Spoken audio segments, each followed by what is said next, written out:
commuters in Regions 3 and 4 will exhale a well-earned sigh of relief as they say goodbye to their traffic woes. This pivotal infrastructure component enhances connectivity and opens up hundreds of opportunities.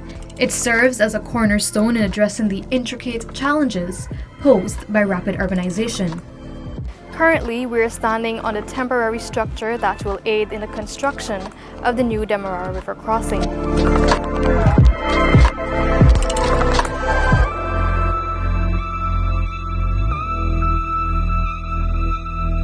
Once the new crossing is completed, the temporary structure will be disassembled.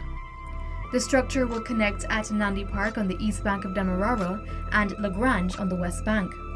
The reinforced concrete bridge will span a length of 2.65 kilometers and width of 23.6 meters.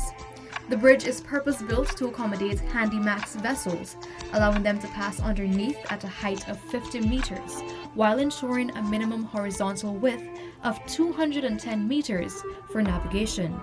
It will be replacing the existing Demerara Harbour Bridge, which has outlived its 40-year lifespan.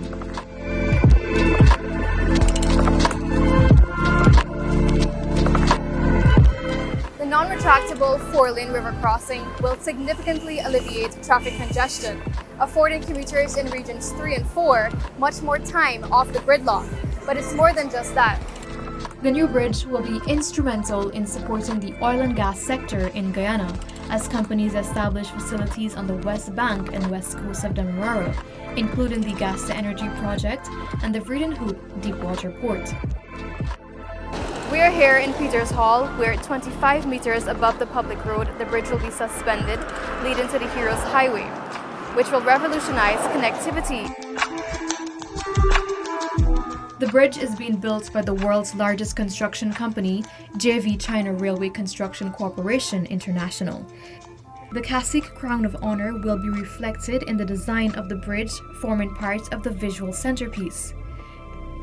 The US $260 million 4-lane high-span cable-stay bridge structure with a 100-year lifespan will be the first of its kind in South America.